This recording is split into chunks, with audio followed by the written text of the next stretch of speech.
Growing up, I did not live in a religious household. My family did not go to church at all, except I ended up going through different childhood friends. So when I had a program or something like that, my mom would come, of course.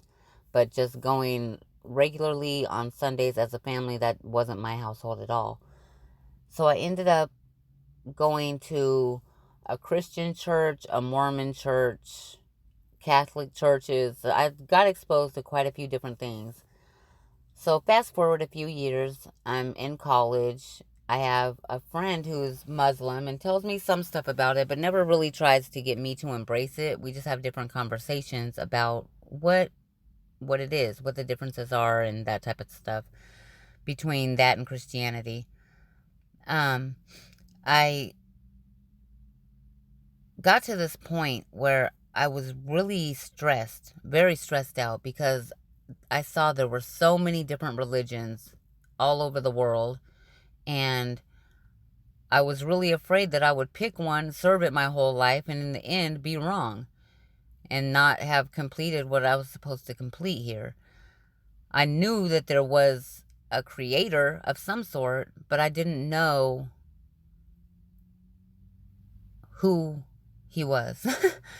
So I prayed and I said, I know you're there. I know this isn't all by accident. I know you're there, but I don't know who you are. I don't know if you're Jesus, God, Allah, Buddha, Krishna. There's hundreds to choose from. I had no idea, and I didn't want to. I didn't want to make that mistake, and I asked, just please show me who you are.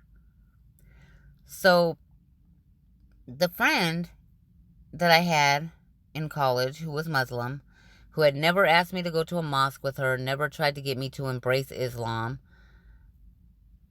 suddenly starts telling me that she has been going to church on Sundays with her dad, a Christian church, just meeting him up there because they were both so busy during the week that was the only time they could get together. And so she would go and she would stay for the service and they'd hang out together after church and stuff like that. And she told me that when she was there, she felt like I was supposed to be there. She just kept feeling that the whole time she was there, was that I was supposed to be there. And so she told me that. And I just kind of said, okay. I really didn't think much of it. And then I didn't go right away.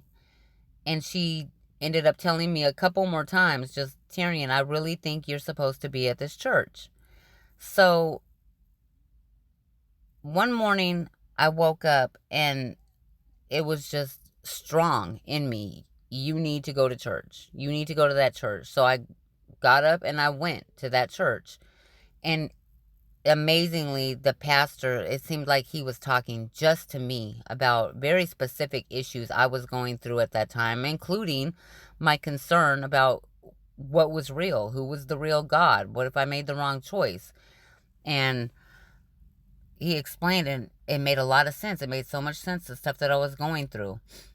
And so it finally hit me after having gone and reflecting on everything that was there, that was the real God.